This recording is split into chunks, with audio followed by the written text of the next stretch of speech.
¿Cómo era Juan O'Gorman? Cuéntanos tú que lo conociste.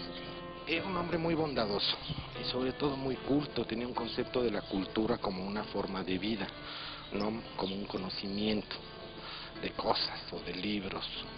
O sea, yo considero que el hombre culto es el hombre que está preocupado por los problemas del hombre y no el hombre que está preocupado por lo que está escrito sobre el hombre. Entonces él estaba muy preocupado sobre la cuestión de la ecología, por ejemplo, sobre la cuestión económica de México, sobre las carencias de los pueblos indígenas, sobre todas estas cosas. Era un hombre intrínsecamente muy mexicano de naturaleza, pero al mismo tiempo con una educación europea de refinamiento, de cultura. Para mí es un gran artista. Digo, definitivamente puedo yo decir que por varias razones, quizás de los mejores, vamos a citar entre los 3 mejores pintores que ha dado México en el siglo XX, definitivamente. Era un hombre extraordinariamente completo dentro de la pintura, podría decir dentro de las artes plásticas. Era un hombre fuera de su tiempo porque era un hombre del Renacimiento. Era un ingeniero, era un humanista, era un historiador, era un arquitecto. Estaba profundamente interesado en la cuestión social y de la cuestión mexicana, sobre todo social. Pero de alguna manera toda esta educación europea, la dejó la educación europea, se pudo zafar de eso, porque es muy difícil en un momento dado, ¿no? Bueno, lo que pasa es que él se define, digamos, en su infancia como de 2 grandes ramas, que eran la educación de su papá, estrictamente victoriana, y la educación de su mamá, estrictamente mexicana, católica, profundamente católica, su mamá, y vamos a decir anticatólico, su papá, que sufrió de lo mismo él.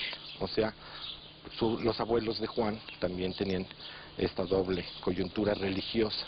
Entonces él manipulaba, digamos, él se sentía manipulado por ambas ideas y optó por ser un hombre libre, vamos a decirlo, entre paréntesis.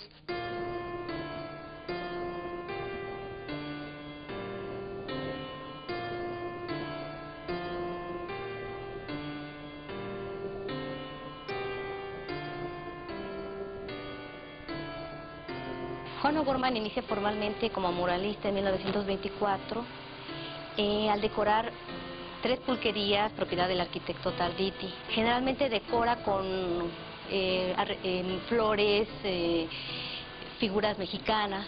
La única en el cual vamos a encontrar una diferencia es en los fifís. En ella estructura 4 paneles de igual manera. En una desarrolla imágenes de personajes del clero con militares, en otra los personajes del pueblo, en donde están los músicos, el policía, etcétera. Los 4 paneles desgraciadamente fueron destruidos. Lo único que tenemos es una reproducción que hace ya en 1943 de uno de estos paneles, y otra que repite en 1963 con los mismos elementos.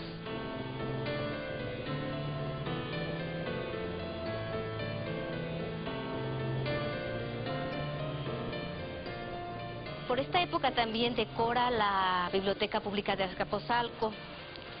De igual manera que en las pulquerías es un friso de no más de 1,70, pero ahí empieza un poco a trabajar este tipo de paisaje, un tanto realista, medio fantástico, pero como muy típicamente mexicano. Está el letrero de la gran tienda, está elementos que de alguna manera se piensa que estamos entrando a una era industrial, pero el paisaje domina sobre todo. Tanto en la de las pulquerías, los fifís, como en la de la Biblioteca Pública de Azcapotzalco, los colores no van a ser tan brillantes como después los desarrollará en otras obras. Van a ser un poco gris opacos, pero al mismo tiempo este tipo de construcción, este horror al vacío que ha tenido en todas sus obras, es un poco influencia de la obra de su padre, Cecil Crawford O'Gorman. Su padre también realiza obra mural y también hay un poco un hacinamiento de figuras, como lo hace Juan O'Gorman.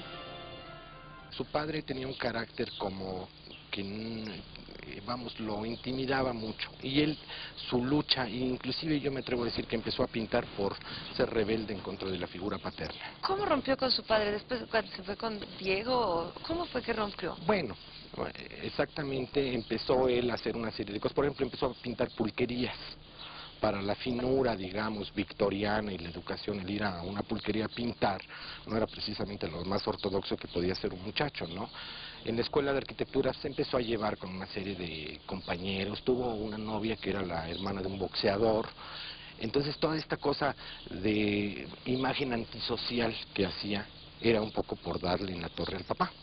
Yo insisto en que, inclusive en la técnica de pintura, aunque él lo negaba, y estas eran unas discusiones que teníamos bastante álgidas, la forma de pintar, uno comparando pinturas de mi abuelo con pinturas de Juan, hay una cierta similitud, sobre todo en sus primeras obras.